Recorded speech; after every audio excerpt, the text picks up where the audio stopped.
बिस्मिल्लाहिर्रहमानिर्रहीम। अस्सलाम वालेकुम वरहमतुल्लाहि वबरकातुहू। मैं डॉक्टर इरफान उल्लाह आप सबको यूट्यूब चैनल हलाल अपडेट्स में खुश आमदीद कहता हूँ। डियर व्यूवर्स, हमारे रोज़मर्रा की बहुत सारी चीज़ें ऐसी हैं और बहुत सारे इंग्रेडिएंट्स ऐसे हैं जो जब तक किसी हलाल सर्टिफिकेशन बॉडी की तरफ से उसी प्रोडक्ट को हलाल की सर्टिफिकेट नहीं मिल जाती, जाने अनजाने में उसमें हराम अज्जा को कंज्यूम किया जा सकता है। ख्वाह वो खाने पीने की चीज़ें हों, बेकरी आइटम्स हों, दवाइयाँ हों या कॉस्मेटिक्स हों, बहुत सारे इंग्रेडिएंट्स ऐसे हैं जिनका सोर्स कोई हराम है या उनको हराम तरीके से प्रोसेस किया गया होता है। उन्हीं इंग्रेडिएंट्स में एक इंग्रेडिएंट के बारे में आज हम गुफ्तगू करेंगे जिसका नाम है ओलिक एसिड। ओलिक एसिड क्या है? तो ओलिक एसिड ये जानवरों और पौधों से बनने वाले जो तेल है उसमें फैटी एसिड की एक मिसाल है, जो एक डबल बॉन्ड की मौजूदगी में अनसैचुरेटेड फैटी एसिड है और ये एक बेरंग और बेबू तेल होता है। हाँ, अगरचे जब इसको तिजारती सतह पे इसको लाया जाता है तो फिर इसका एक ज़र्द किस्म का रंग होता है और इसका जो मालिक्यूल फार्मूला है वो है C18H3402। और आप लोगों को पता होगा कि फैटी एसिड तवानाई का एक बहुत बड़ा ज़ख़ीरा है, क्योंकि जिस्म को मुख्तलिफ़ अफ़आल सर अंजाम देने में इसकी ज़रूरत पड़ती है। तो चूँकि ये एक फैटी एसिड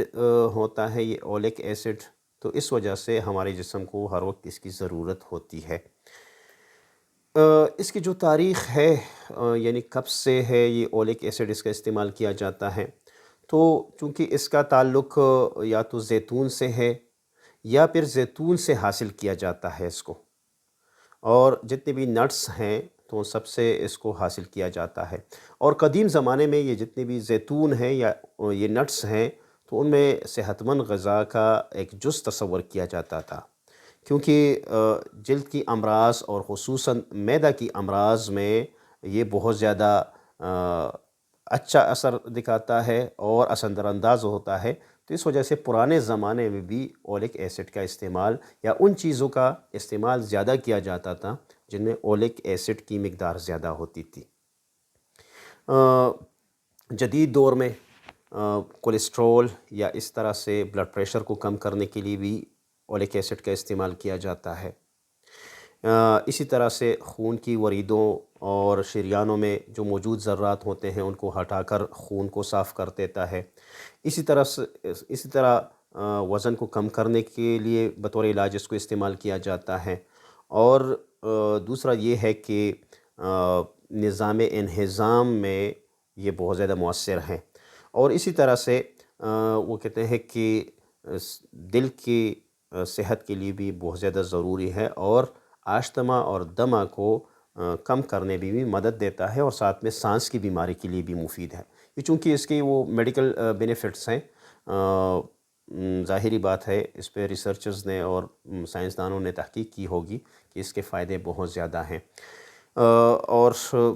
जो इसके माख़ज़ हैं, इसके सोर्सेस हैं, कहाँ कहाँ से इसको हासिल किया जा सकता है, तो सबसे पहले जो मुख्तलिफ़ किस्म के पौधे हैं, ख़ास तौर पे ज़ैतून है, मूंगफली है, काजू है, बादाम है, या इसी तरह से मुख्तलिफ़ किस्म के जानवर,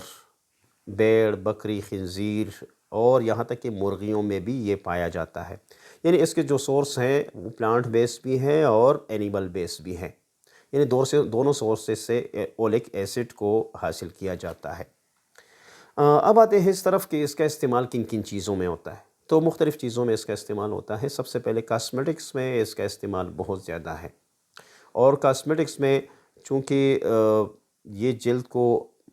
हमवार और नरम व मुलायम रखता है, इस वजह से जितनी भी कॉस्मेटिक्स इंडस्ट्री हैं या फैक्ट्रियाँ हैं वो मुख्तलिफ़ किस्म के लोशन और क्रीमों में इसका इस्तेमाल ज़्यादा करते हैं, क्योंकि इसमें चर्बी की मिक़दार ज़्यादा होती है। इस वजह से ये ज़्यादा देर तक जल्द को नरम व मुलायम रखता है। और इसका जो बना हुआ क्रीम होता है या लोशन होता है تو دوسری چیزوں کے مقابلے میں وہ چیزیں چونکہ جلد پر اسی طرح سے باہر رہتی ہے، لیکن اس کی خوبی یہ ہے جس میں اولک ایسڈ ہوتا ہے کہ یہ جلد کی نچلی سطح تک یا اس کی تہہ تک پہنچ جاتا ہے اور پھر زیادہ دیر تک جلد کو نرم و ملائم رکھتا ہے۔ یعنی یہ چونکہ جلد کی نگہداشت کے لیے یہ بہت زیادہ اہم ہے، اس وجہ سے کاسمیٹکس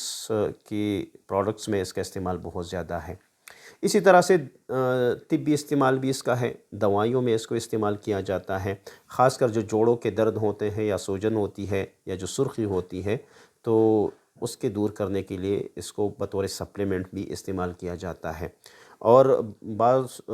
کولیسٹرول کو کم کرنے کے لیے بھی اس کو استعمال کیا جاتا ہے، بلکہ بعض دفعہ تو ڈاکٹر اس طرح سے کرتے ہیں کہ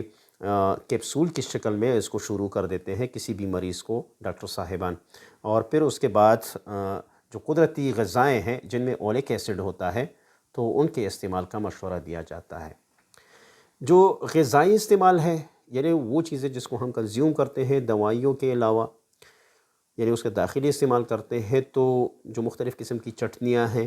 اور اسی طرح سے سلاد ہے، ترکاری ہے، ان میں یہ ایک اہم انگریڈینٹ کے طور پہ کام کرتا ہے اور اس کو استعمال کیا جاتا ہے۔ اور یہاں تک کہ بعض لوگ تو خود سے اس کو استعمال کرتے ہیں، یعنی اسے کوئی کمپاؤنڈ بنا دیتے ہیں اور اس کو کنزیوم کرتے ہیں یا اس کی بہت زیادہ مقدار لیتے ہیں، چونکہ بہت زیادہ لوگ کو جب پتہ چل جاتا ہے کہ اس کے فائدے ہیں تو وہ پھر خود سے اس کو استعمال شروع کر دیتے ہیں، حالانکہ اس حوالے سے ڈاکٹر کے مشورے سے اس کو استعمال کرنا چاہیے، کیونکہ بعض اوقات اس کا جو زیادہ استعمال ہوتا ہے تو وہ نقصان دہ بھی ہو سکتا ہے۔ اب اس طرف آتے ہیں کہ اس کا شرعی حکم کیا ہے، تو شرعی حکم اس کا بہت زیادہ آسان ہے کہ اگر یہ پلانٹ بیس ہو